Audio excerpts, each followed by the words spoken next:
Hello and welcome to the Ant-Man channel on this Monday, the 30th of September 2013. And I'm glad that you're here. No, really, I am. I'm glad you're here.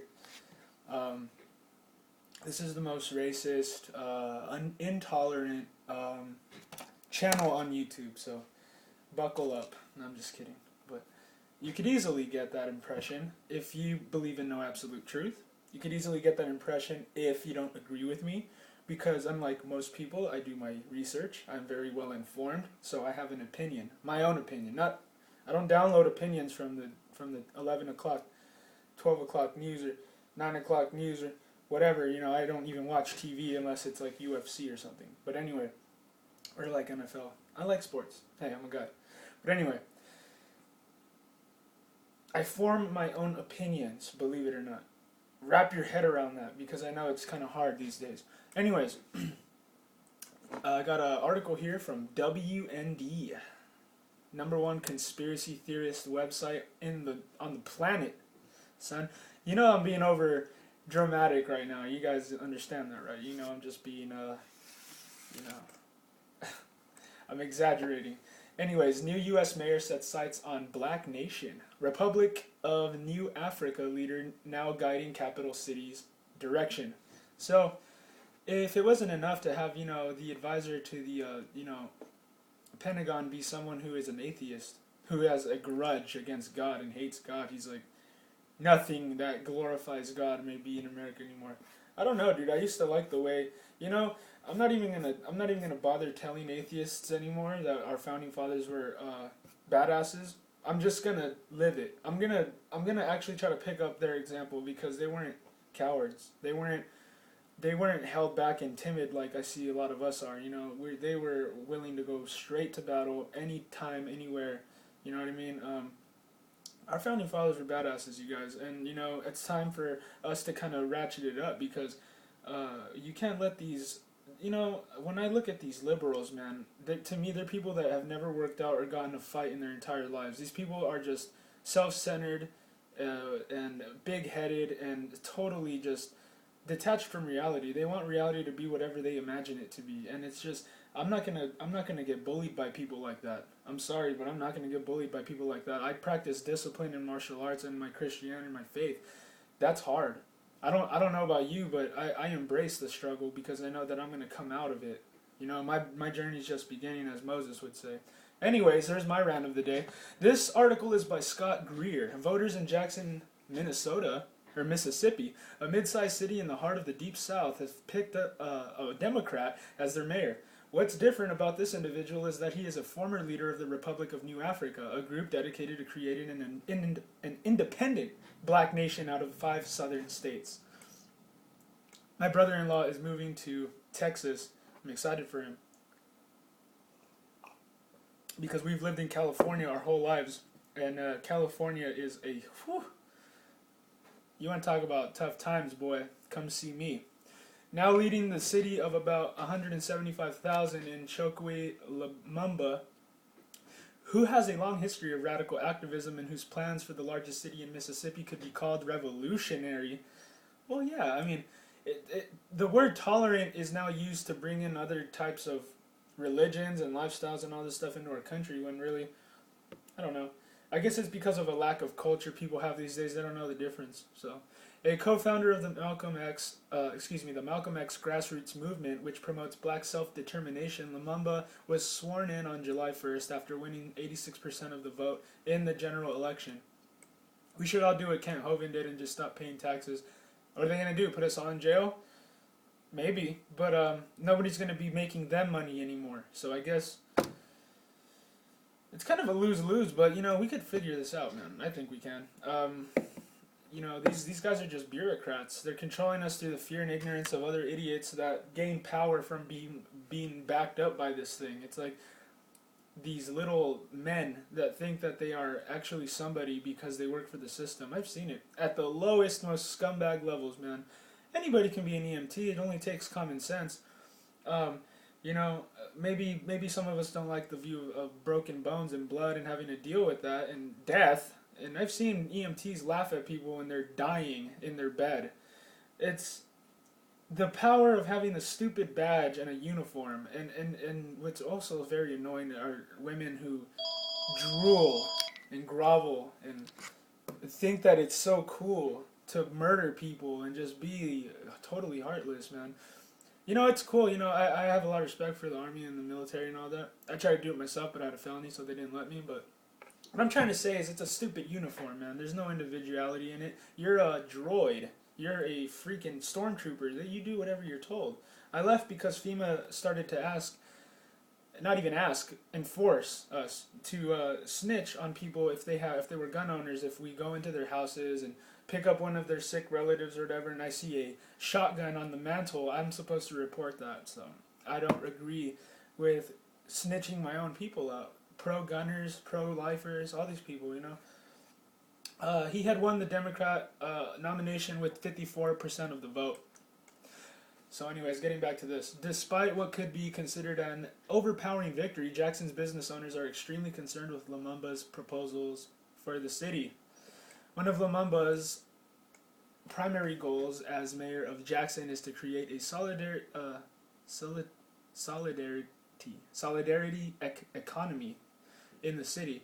According to a report published by the Belfast Telegraph, a solidarity economy is an umbrella term used to describe a wide variety of alternative economics activities, including worker-owned cooperatives, cooperative banks, peer lending, community land trusts, and participatory budgeting and fair trade.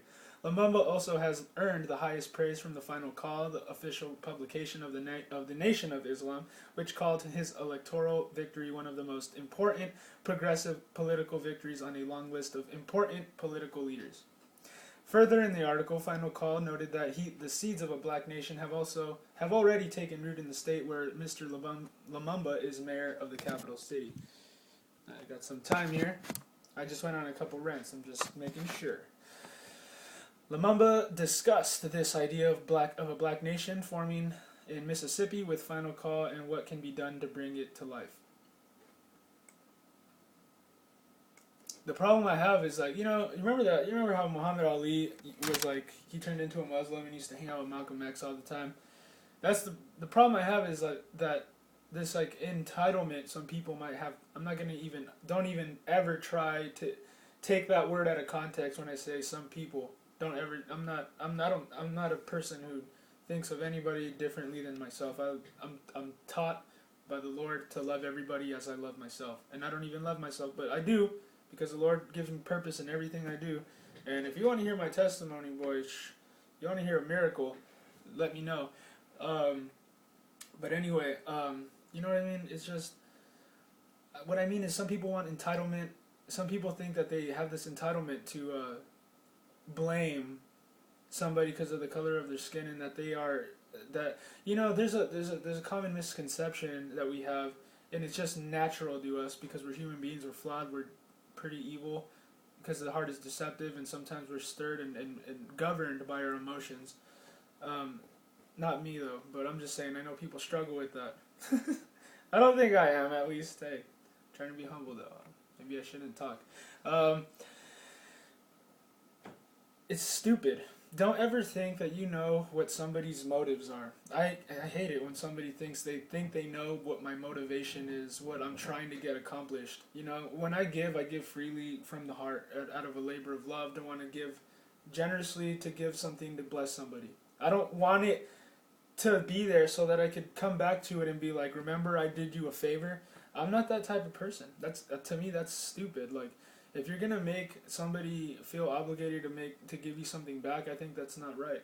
You should give freely. You should never expect anyone to even thank you for what you do for them. It's a gift. It's like a beautiful thing to just do things for people, man. It's when we are called by God, we're called to serve. And we don't really care if we're ever remembered. We don't care if we're thanked for it. We do it because we do it unto God. And that's what people in this world need.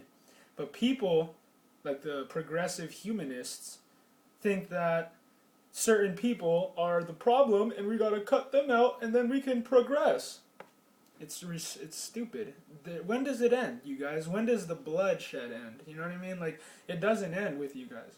You guys are like a religion of death with all the evolution and claiming that natural selection and mutation somehow creates when it doesn't. It's just, you guys are, I'm sorry, man. I'm sorry that you went to school and thought people were smart and thought you were smart because you were learning from these people. Experience is the best teacher. I don't care how many books you've read. I don't care how many degrees you have. I don't care. I don't care, dude.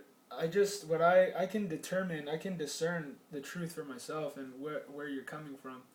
I didn't ask the Lord for the discernment of spirits, but He gave it to me anyway, and it's a good, you know, I'm grateful for that. But I take it I take it very seriously as to what I'm supposed to do with it. You know what I mean? I'm supposed to be responsible and not hinder pretty much anybody around me's growth of being.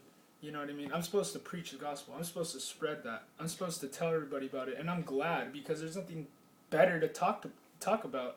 But you know, this article's turning more into a testimony here because I mean, what we got here is just, I don't know, man. We're America. You know, we should embrace our own culture. We should embrace what we already have and not try to change that by bringing other people in to show us something that they stand for, you know. I'm sure Buddhists mean well. I'm sure that their entire religion means well. But I believe that it is a false religion. That's my opinion, and I have that right to say that. Okay? I could say that if I want, but people I know get offended and they try to say that I hate you, but I don't hate you. I just don't believe in what you believe in. And what I see going on in some countries is that Buddhists are starting to persecute Christians really badly because they don't believe in the same thing. You see, Muslims are told to kill Christians, but Buddhists do it out of the, like, you know, like, it's like they're threatened, their pride and their egos and they think they know everything is getting threatened. It's all getting threatened by it. Of course, you know, when you're a Christian, you're like conviction when you come around people, so people don't like you because you're shining. You know, you are the children of light because, you know, sometimes you can blind people with that light, man. Some people don't like it because it hurts. It's like, it just, you know, the people that don't lean on truth are the ones that get offended by the truth, and those people are against God, not you. So you should just be, you know, the apostles and the disciples would run and cheer whenever they got persecuted. They'd be like, we suffered for the Lord, like we're considered worthy of that, you know. Like, they would think of it as like, we're only going to get stronger, we're only going to get bolder, we're only going to push forward, you know, more diligently. And I think that's the spirit that us Christians need to have today, because we are under attack. We're every single day, and don't take it as, you know, a pride thing. Take it as something that you're trying to preserve for the future. Your children, your children's children, your family. You don't want your family and your children to get affected by these. What I mean, without being too clear, I mean, I want to just call them perverts, man. But what they are just lost people that need compassion and love, and people to go out and preach to them, and tell them that, you know, that there is, you know, a God, man. There is a God, and it's coming around, I think, for people to realize that even more nowadays. My pastor at church even told me yesterday, you know, he's never preached as seriously as he has all this year in his entire ministry, and I've known him since I've known him for over 14 years, like 20 years, and it's true. He's never preached the way that he has this year, and it's because of what's going on in the culture of our nation right now. It's a giant problem. If you ignore it, you continue to go down that path, that the one that we have already exposed for you. The system in the matrix that is fake, and it just tries to get you to be totally lost, man. I mean, the devil's evil, and he uses people to mislead you and guide you down a path that's fake and lame. But, you know, he tells you it's the path that rocks, you know, it's the path that, you know, that you want to go down because it's fun, but it's really a lie. You will get tired of it, you know. It's a short-lived thing, man. It doesn't last very long, and, you know. Anyways, you guys, I'm just going to let you guys go. If you want to check out this article, it's New Mayor Sets Sights on Black Nation on WND.com. It is a front page article. I didn't get to read it out. It's not very long. There's not too much. And I don't know, he goes on to say he's not a racist and whatnot, but subscribe to my channel. Yeah.